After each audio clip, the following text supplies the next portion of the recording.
Oh my god! Has the moment finally arrived? Have the tides finally turned?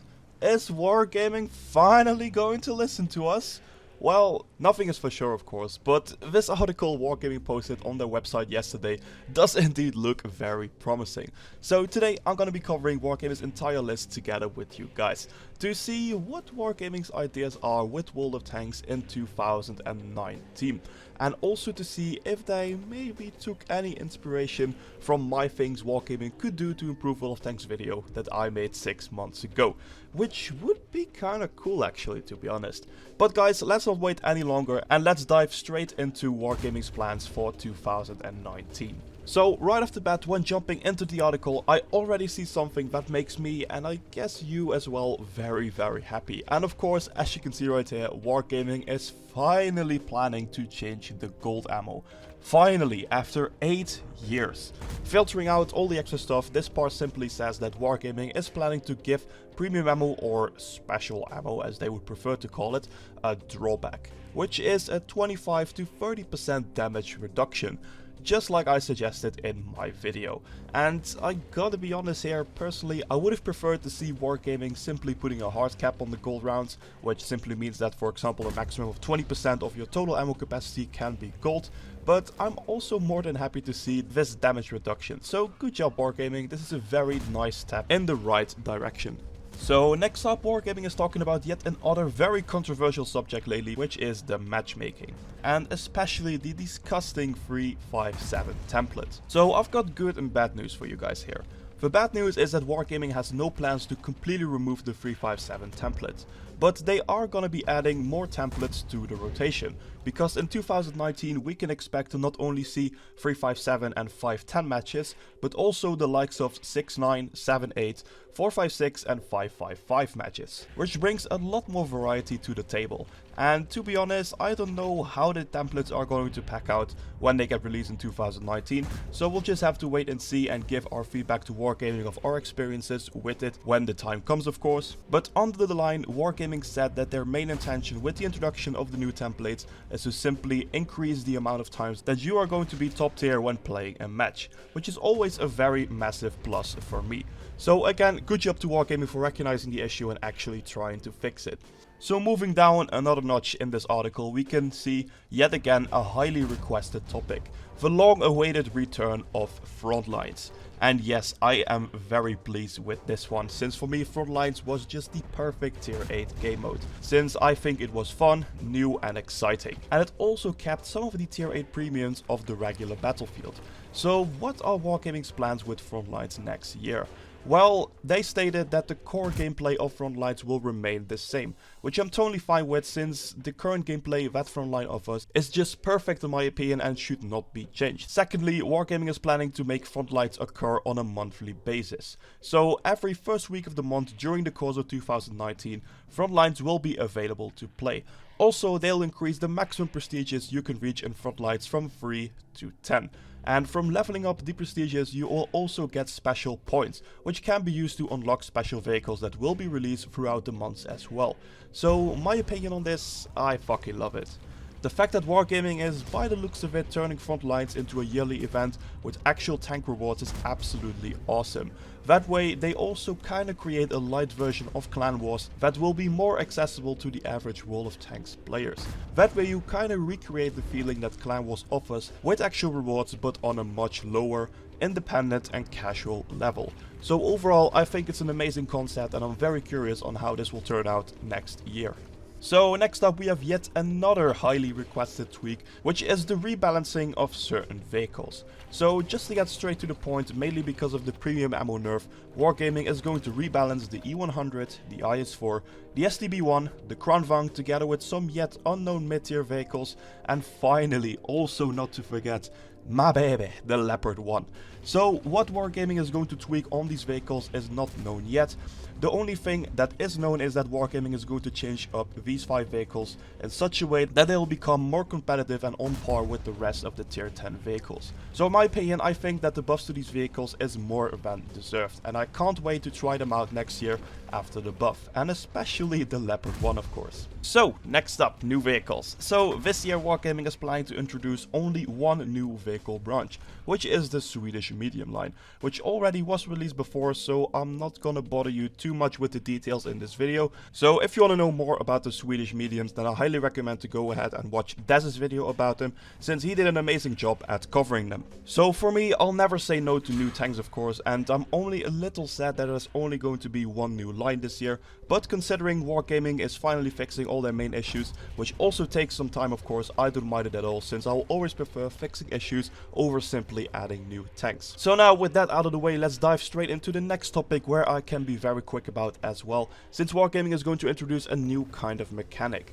What this mechanic is and how it will work is still yet unknown, since it's still in the concept phase, and to be honest, I have no clue on what it actually could be. So if you guys have any clue on what this new mechanic could possibly be, then let me know in the comments down below. I'm very curious on what you guys think about it as well. So in the meantime, let's move on to the next topic, which is gonna be another short one, since this topic simply only announces that next year the T95/Chieftain will be joining the Clan Wars reward tanks. So for all you Clan Wars players out there, next year you'll be able to pick up this vehicle in 2019's Clan Wars campaign. So for me, it's not a big deal since I don't play Clan Wars myself, but for all your Clan Wars or Chieftain fans, this might be fantastic news for you. So next up, we have yet another very interesting topic, which are bonds. Since the current World of Tanks bonds can only be used to buy improved equipment, which isn't really a big drive to actually put a lot of effort in collecting as many bonds as possible, in my opinion. And I think Wargaming also took note of the fact that people aren't that exciting for unlocking improved equipment.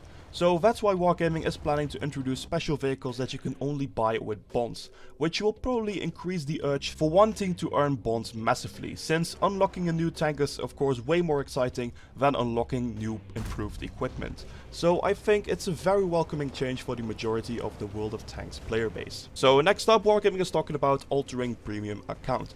According to Wargaming, having a premium account is not as special anymore as it used to be, mainly because of the introduction of personal reserves, which pretty much does the same as a premium account but better. That's also why Wargaming wants to change up the benefits a bit of having a premium account in order to make it more attractive again. Unfortunately, I can't tell you guys yet about what is going to change about the premium time, since Wargaming is still testing different things, so to find out, I guess we'll just have to wait until next year, when Wargaming is actually gonna implement the change. So next up, let's talk about customization. So up until now, we have already received quite some nice custom tank styles. We got Winged Hussar for the 50TP, Feyenoord for the Carnarvon Action 10, the Warhammer styles for the KV2 and the BDR G1B, and not to forget the 4 new styles for the T57 Heavy, the IS-7, the Batchat 25T, and the Grille that got released into the loot boxes this year. So Wargaming simply said that they are going to continue to produce more 3D skins for different tanks, which is always welcome for me since I really like the looks of those special 3D skins, and I prefer those skins much more than OP pay-to-win tank. Psst, little tip Wargaming, make a bunch of cool 3D skins and put those in your loot boxes next year instead of OP pay-to-win tanks. Just a little tip. But I'm drifting away, guys, so let's stick to the article for now and let's move on to the last remaining topic of this news article. So before we're gonna dive into the last and in my opinion the most exciting content for this post, I want to show you guys something rather cool. Okay, so the last couple things Wargaming has planned for us in 2019 is listed in this video that I'm about to show you right now. But before I'm going to play the video for you guys, make sure you do the following. So remember this video I made 6 months ago discussing things Wargaming could change to improve World of Tanks? Okay, so go to that video right now and skip ahead to these 2 timestamps on the screen right now and watch that bit until the end. Or if you want to be lazy, just click the first 2 links in the description down below. So feel free to take a look at that and I'll see you again when you have watched the bits of the video. Okay, you back? You watched it? Cool. So remember the things I suggested to Wargaming in that video 6 months ago? Now keep those things in your head while we're going to watch this video step by step. Here we go. Alright, looks pretty cool. Classified files. What could that possibly be? Oh, make 6 cents available for everyone. Sounds fantastic. Height statistics and nicknames sounds pretty sweet as well. Hot in August. Blacklisted maps. Where have I seen that before? Then the second map related topic, which would really help with managing all those maps, is getting rid of the random map rotation system and introducing a map selection system, which allows players to simply check or uncheck maps that they want to play on in the random battle game mode. This would make some RNG based campaign missions so much easier. For example, you need to do a spotting mission for light tanks, then you simply check Melanovka and check Prokhorovka and uncheck all the rest. Or you need to do a damage block mission, so then you simply check Himmelsdorf and Runeberg and uncheck the rest. Disabling friendly fire. Develop battle results and statistics. The return of Tank Rally. So Wargaming, this fix is very easy. Please give us our fun modes back. That would be very much appreciated. So that wraps it pretty much up for that video. And fuck yes guys, the ever loved Chaffee race game mode is coming back. God, I'm so hyped about this one, since the Chaffee race game mode has to be my favorite minigame of all time. And also, I think it was pretty fun to actually see some of my suggestions pop up in this article. If Wargaming actually got those ideas from my video will still be a mystery for me, but I think it's pretty cool already to see them appear in their 2019 plans. So, ladies and gentlemen, that wraps it up for Wargaming's plans with World of Tanks in 2019. So, bottom line, what do I think of all this? First of all, it's kinda weird since it was just 4 days ago when I was complaining about Wargaming not caring about their players, and just now they bring out this amazing news, so I guess it has been kind of an emotional rollercoaster last week, and fair enough, they didn't mention every current issue. And they are probably still gonna be selling OP premium tanks, but at least it's looking that they're gonna be tackling a whole bunch of World of Tanks problems, which I can very much appreciate, and it makes me very happy. And it gives me the feeling that Wargaming is finally waking up and hearing our voices. So Wargaming, if you're watching this, thank you so much for hearing us, and personally I can't wait for all of these changes to take place next year. And after seeing this post, I'm very excited on World of Tanks development in the next upcoming years, when you keep going this direction. But that still doesn't take away the fact that I will still keep my promise of not spending any money on the premium goodies up until the schedule changes are actually here. But news like this does get me back in the mood of actually wanting to play this game again. So that is a massive pro. So Wargaming, keep heading this direction and let's make World of Tanks great again, together with the entire community. Ladies and gentlemen, thank you so much for watching. Let me know in the comments what you think of this. But for now, as always, have an awesome day and I'll catch you guys later. Jack it up.